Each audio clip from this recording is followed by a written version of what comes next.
اعوذ باللہ من الشیطان الرجیم، بسم اللہ الرحمن الرحیم۔ حاضرین محفل، السلام علیکم۔ بہت بہت شکریہ مجھے یہاں بلانے کا، اور میں میڈم حاجرہ کا بھی شکریہ ادا کرنا چاہوں گا کہ انہوں نے تعاون کیا۔ یہ تعاون کراچی سے کیا جانے والا تعاون دراصل پاکستان سے کیا جانے والا وعدہ اور تعاون ہے، کیونکہ پاکستان اگر کسی ملک کے ساتھ براہ راست پاکستان کی معیشت، معاشرت اور اس کی ترقی اور استحکام وابستہ ہے تو یہ شہر ہے۔ خواتین حضرات، اس وقت جو سب سے بڑا ڈیفیسٹ ہے پاکستان میں، وہ ٹرسٹ ڈیفیسٹ کے بعد وہ ٹریڈ ڈیفیسٹ، اور اس وقت پاکستان کی اکنامی کا آپ سب کو پتہ ہے۔ وہ پاکستان کے وہ نوجوان جو اپنے حالات سے ابھر کر ارد گرد کو شکست دے کر ملک سے باہر گئے ہیں، اس گزرے ہوئے 25 سال میں ان کی جانب سے پاکستان کی محبت اور اپنے خاندان کی کفالت کے حوالے سے بھیجا گیا ریمیٹنس پاکستان کی معیشت کی اس وقت ریڑھ کی ہڈی بن گیا۔ پاکستان اس بدنصیب ملکوں میں سے ہے جو ڈی انڈسٹریلائز ہوا ہے۔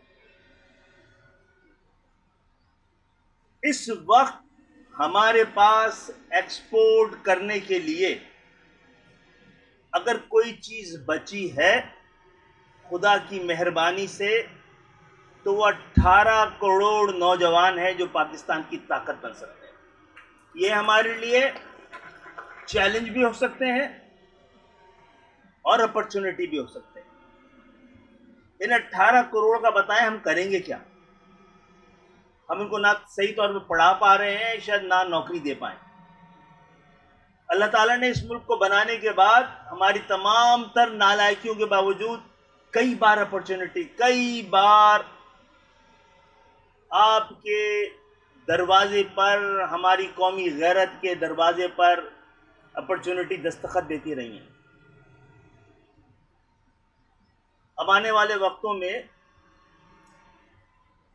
جو مستقبل کی پیشگو ہیں، اور مستقبل کی پیشگوئی آج ستارہ شناسوں کے ہاتھ میں نہیں ہے، آج ٹیکنالوجی شناسوں کے ہاتھوں میں۔ وہ یہ بتا رہے ہیں، ہمیں جتا رہے ہیں، ہمیں متنبع کر رہے ہیں کہ 25-30 سال میں یہ دنیا اتنی تبدیل ہو جائے گی کہ جس میں خود کو تبدیل کرنے کی صلاحیت نہیں ہوگی، وہ irrelevant ہو جائے گی۔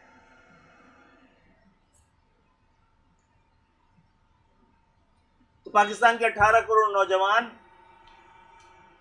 آج ایک طرف، پہلی بات تو یہ کہ آبادی کے حوالے سے بہت بات کی جاتی رہی ہے۔ آپ کے پڑوس میں 2 آبادی کے جائنٹس ہیں، سوا ارب کے 2 ملک ہیں آپ کے پڑوس میں۔ انہوں نے اس 25-30 سال میں اپنی غربت کم کی ہے۔ آج وہ آبادی کے جائنٹس آج ٹیکنالوجی کے جائنٹس ہیں۔ چائنا کی سبق اور ترقی، تعمیر اور ٹیکنالوجی اتنی تیزی سے اور اتنی کامیابی سے کہ آج چین کے 7 ارب لوگ اس کو کم پڑھ رہے ہیں۔ وہ ہم سے ریکویسٹ کر رہے ہیں، آپ کی ایک طرف یہ نوجوان آبادی اور دوسری طرف ترقی یافتہ ملکوں کی تیزی سے کم ہوتی ہوئی، اللہ کا انتظام ہے، تیزی سے کم ہوتی ہوئی آبادی۔ دنیا کے رقبے کے لحاظ سے سب سے بڑے ملک کی آبادی رشیا کی اس وقت 14 کروڑ ہے، اور بتا یہ رہے ہیں کہ 2050 تک یہ 14 کروڑ 9 کروڑ میں تبدیل ہو جائیں گے۔ ایک الٹا سرکل شروع ہو گیا ہے جو آپ کے لیے ایک نئی اپرچونٹی، یہ اپرچونٹی کہ ایک طرف ایجنگ نیشن ہے اور ایک طرف آپ کی ایمرجنگ نیشن ہے۔ ایمرجنگ اس وقت کہلائے گی کہ جب ان نوجوانوں کو ایمرج کریں گے آپ کسی ایک پروگرام کے ساتھ، دنیا کو پاکستان کے نوجوانوں کی ضرورت ہے. ہم ان کو جب باہر بھیجتے ہیں تو یہ ہم سے زیادہ تعلیم یافتہ، ترقی یافتہ، مہذب اور جینون جمہوریتوں میں پہنچ جاتے ہیں. اگر سیکھنے کے لیے جا رہے ہیں، سمجھنے کے لیے جا رہے ہیں، تعلیم کے ساتھ دانش کا بھی کوئی انتظام کر رہے ہیں، تو یہ پھر آپ کے ملک کے لیے سب سے بڑی تبدیلی کی علامت ہوں گے. ہمیں یہ تسلیم کر لینا چاہیے کہ ہم دنیا کا آخری ملک بچے ہیں جہاں پر جاگیردارانہ نظام ہے، جس کو ہم بڑی بے شرمی سے جمہوریت کہتے ہیں، جہاں پر ایوانوں میں جاگیرداروں کسانوں کی نمائندگی جاگیردار کر رہا ہے، مزدوروں کی نمائندگی سرمایہ دار کر رہا ہے، اور میری اور آپ کی نمائندگی خاندان کر رہے ہیں.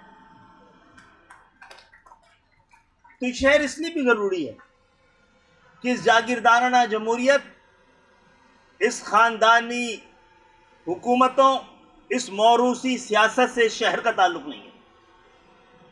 اس شہر کی صحیح آبادی ہم سمل کے بولتے ہیں تو کہتے ہیں 3 کروڑ ہے. ابھی ہمارے ملک کے صدر مملکت جنہوں نے آج سے 15 سال پہلے اس شہر کی آبادی 3 کروڑ کہی تھی، تو ہم بھی بڑے سنبھل کے بولتے ہیں کہیں ہمارے حب الوطنی پہ کوئی سوال نہ آ جائے. ہمارے صدر مملکت نے بھی ترکمانستان کے وزیر اعظم کو بتایا کہ the city of Karachi is about 40 million. تو اللہ ہمیں بھی حوصلہ دے سچ بولنے کا. اس شہر میں 3.5 کروڑ لوگوں کے کھانے کے لیے گندم آتا ہے، اور چوہوں کے لیے نہیں آتا ہے. کہ اس شہر کی آبادی آپ نے 2 کروڑ بتائی ہوئی ہے. آپ سب کو شاید پتہ نہ ہو کہ یہ آبادی جو 1 کروڑ 60 لاکھ بتائی گئی تھی، 2023 کے اپریل میں اس کو 1 کروڑ 40 لاکھ کر دیا تھا گننے والوں نے، مردم شماری نے.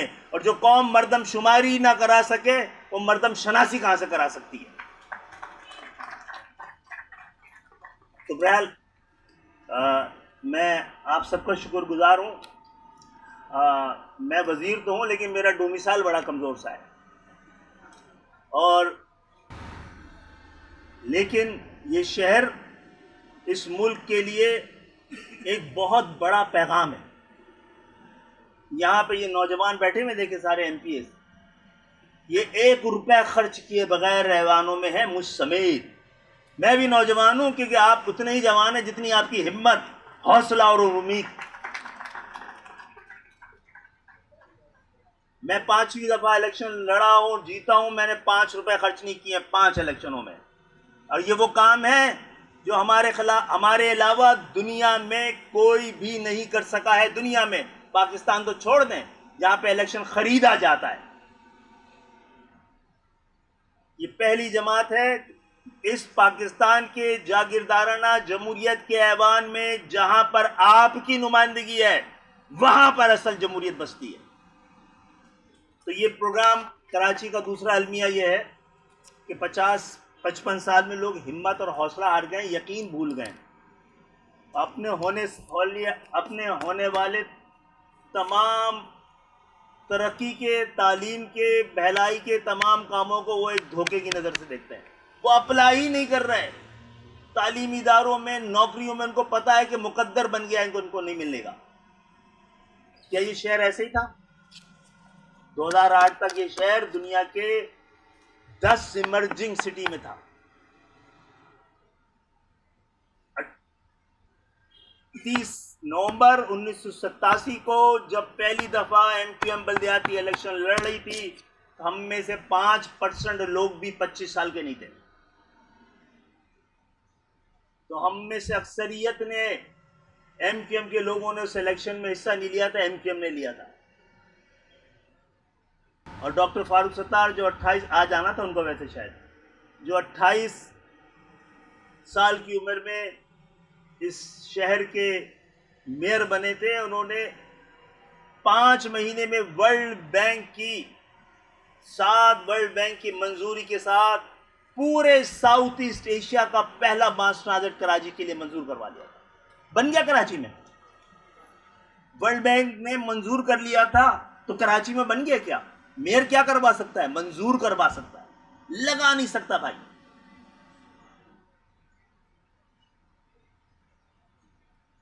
کیوں نہیں لگا؟ سوال یہ ہے. پھر آپ نے میٹرو بس سنی ہے پنجاب میں؟ اب تو بلٹ ٹرین بھی آنے والی ہے لاہور میں، اورنج ٹرین آ چکی ہے. آپ کو پتا ہے 2006 میں جب پاکستان نے میٹرو بس کا نام نہیں سنا تھا تو ایم کیو ایم کے دوسرے میئر نے، دوسرے ناظم نے، مصطفیٰ کمال نے ایشین ڈیولپمنٹ بینک سے 6 روٹس پر کراچی کے لیے منظور کرائی تھی. نہیں لگ سکتی.